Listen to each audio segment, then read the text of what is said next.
here thinking, okay, I want to do an episode about empowerment because I get so many messages from people where their common theme is, I just feel stuck. For instance, how many times have you actually sat there and thought, why can't I move forward? I know I certainly did. And I probably did that for a number of years as well. We're not just talking a couple of weeks when I went through my divorce. I'm talking years. I really felt stuck. And I was really projecting outwardly that it was other people who needed to change their behavior, be a certain way so that I could heal. I wasn't taking any ownership or responsibility of actually my own healing. Now, this is where you will see the language that I use when I talk about the narcissist. I'm really, really clear and maybe a little bit different to maybe how you see other people speak about the narcissist. Firstly, because I'm coming through a trauma-informed lens. And secondly, because I use a lot of internal family systems in the work that I do. I'm also coming at it from a place of compassion and curiosity, so that everything I'm talking about, we're not just getting angry and castigating everybody. I really want to teach you and really want to help support you and empower you to know that the healing of narcissistic abuse is within you. This is why I talk about trauma a lot, as well as abuse. So we know that narcissistic abuse is an insidious form of abuse. You know, it comes in many formats. And and you will know when you've probably seen some of my other episodes, in the DSM, the Diagnostic and Statistical Manual, which is what mental health professionals use to diagnose narcissistic personality disorder, they only list 9 traits. Now, when I teach in my narcissistic trauma-informed coaching certification to my students, I list over 35 traits in different elements of life: personal, professional, friendships, relationships. And it's in many different formats. And it's not just 1 or 2, because we all have narcissistic traits. We all have that. But this is about them showing up regularly on a daily basis in all forms and parts of their life. And this can make it really, really challenging because they can be like a chameleon, where, remember, their ultimate goal is about gaining that narcissistic supply. And by nature of trying to get that narcissistic supply means that their intention is always about soothing their own self-worthiness wound. But how you receive that is the key. So when we talk about the narcissist and narcissistic abuse, this is not about diminishing abuse, because abuse is abuse. And we can talk about, and I've done many episodes on this, about the narcissist, why they are formed, how they are created in childhood through trauma. And of course, I do feel compassion for all of that. I didn't feel it when I was going through it, I have to say. So I know if some of you are listening right now thinking, Caroline, I do not feel any compassion to the narcissist. What are you talking about? I hear you. I get it. Believe me. But there are different stages of your journey. I now see my ex with compassion because I can understand why he behaves the way that he does. Does that excuse the behavior? No, absolutely not. But it explains it so that I know, at least I knew cognitively, that it was nothing to do with me.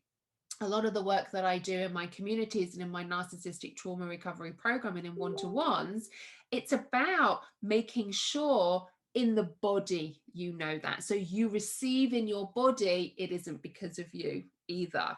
Because many of you will know cognitively that their behavior is bad, their behavior is toxic, their behavior is abusive, but your body is telling a different story with all of that.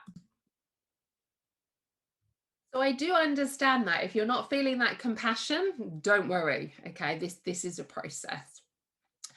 But I wanted to really do this episode really to help you understand that the power to heal the trauma of narcissistic abuse. Now, that's one of the key sentences I talk about a lot, the trauma of narcissistic abuse, because we know it is trauma, because we're feeling and behaving in a certain way, because our perception of the narcissist, events that are around the narcissist mean we react in a certain way. And that's our nervous system, because our perception within our nervous system that the narcissist behavior is dangerous. And we go into those fight, flight, freeze, and fawn trauma responses as well, in an attempt to protect ourselves from feeling the pain of a self-worthiness wound. It is our version of danger. So when we are born and we are living our life as young children, as toddlers, as babies, we perceive other people's behavior, events, things that happen around us in a certain way.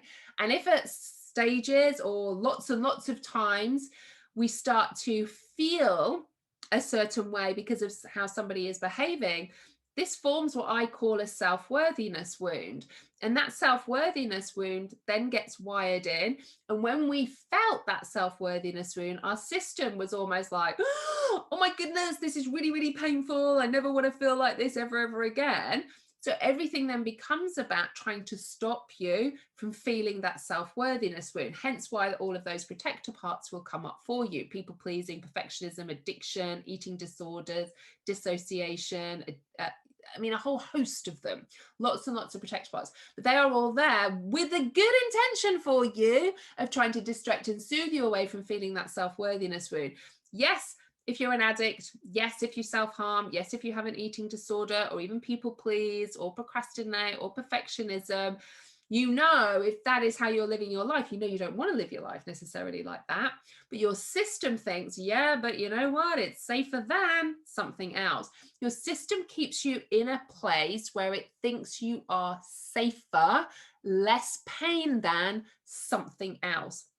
And that's why we have to get curious. Well, this something else, where did that come from? What is it my system is so scared about me feeling that it thinks I can't handle? So it keeps me stuck in addiction, in a fight, flight, freeze, eating disorders, self-harm. What is it about that that is keeping me stuck? And again, this is where we have to do all of that inner work. But I want you to start to know that the power for you to heal the trauma of narcissistic abuse isn't in the hands of the narcissist. Now, I know many, many times, because I'm sure you can relate, because this was me, that as I was going through that process at the start, boy, was I angry at the narcissist. Then I was crying, and I would be going through this roller coaster of emotions all of the time in the desperate hope that they would change their behavior, that one day they would have this epiphany. I was reading everything, listening to everything, watching everything, in the hope that one day I would find a reason and I could make them change their behavior. They would change their behavior, because this surely can't be about me. But my body was saying it was about me. That's why I was feeling a certain way. And I read and I watched and I was waiting for my ex to have this epiphany. I would be still waiting if it was for that, because it's not going to happen. So if you're sat there right now reading, watching, and again, the reason why I wanted to do this episode was so you focus your energy on you. So many times we hand over our power, we hand over our energy to the narcissist because we just want to know every single piece of information about the narcissist. And you will notice all of my things on my podcast, my YouTube channel, all of my posts, I talk about narcissistic behavior, but it's very much driven by empowering you to know the healing, it is inside you. The inner work can be so transformational, but so many times people get stuck because we're always looking externally for other people to make us feel better. And that goes back to the whole codependency element of this as well, that lack of self-love for ourselves because of those self-worthiness wounds, that sense of self that we all have. You know, it's not a case of it's created. We all have that. We all have a self when we are born. But that sense of self then gets compromised as we are living our life, and we create these self-worthiness wounds like I am not enough, I'm worthless, I'm unlovable, I don't matter. And these are all those self-worthiness wounds that form, and they're like wounds in your body, so to speak. And every time someone's trying to scratch the scab of one of those wounds, you get your protector parts coming up. You go into those trauma responses to try and soothe, distract you away from keeping you feeling any of those wounds and trying to keep you safe, keep you away from pain. Because the system thinks if I feel the self-worthiness wound, that's like pain beyond pain. That's like the worst type of pain to ever feel. So it's not actual danger, hopefully, that any of you are in. It's your perception of that danger. But we can't ever change the narcissist. The narcissist is the abuser. They are the perpetrator. So when we talk about narcissistic abuse, it's the narcissist perpetrating abuse onto you, not because of you, but onto you. The issue is how we then receive that.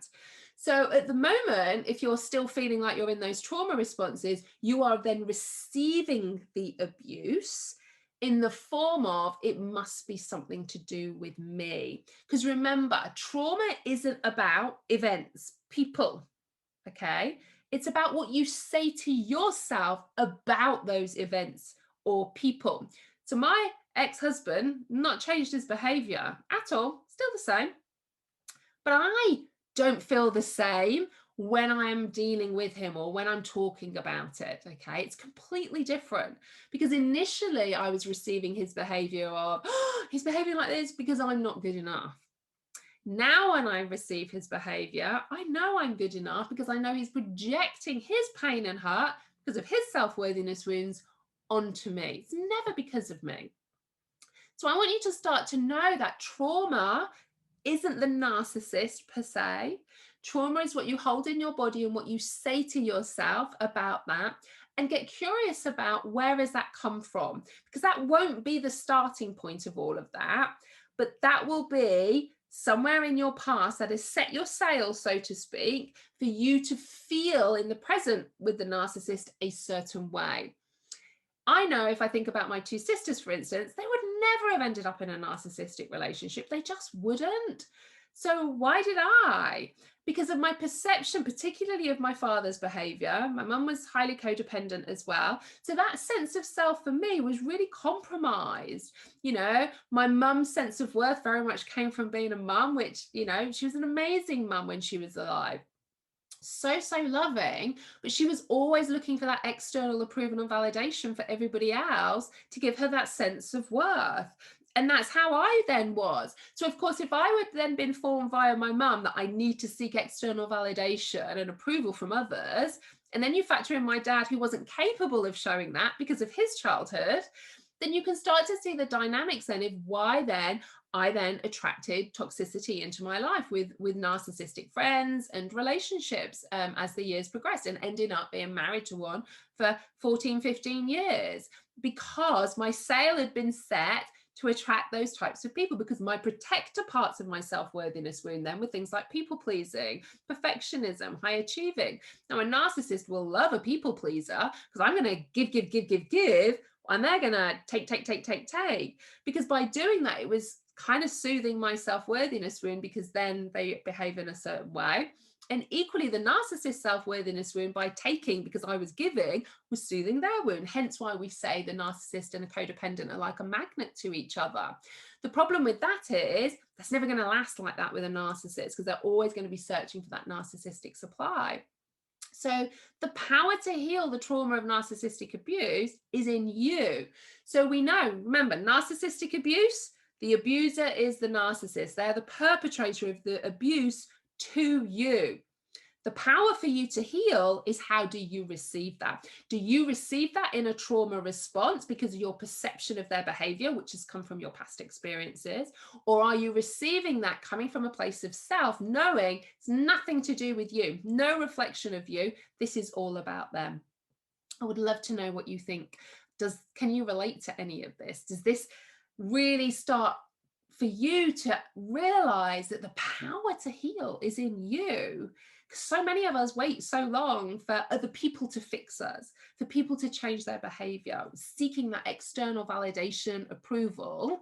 And that might help a little bit in the short term on a cognitive perspective, but we really want to shift that within the body. Why am I feeling like this with their behavior? So I would love to know what your response is to that. So when you're dealing with a narcissist, how do you think you perceive, how you receive their behavior? I would love to hear. And take care, and I'll see you next time.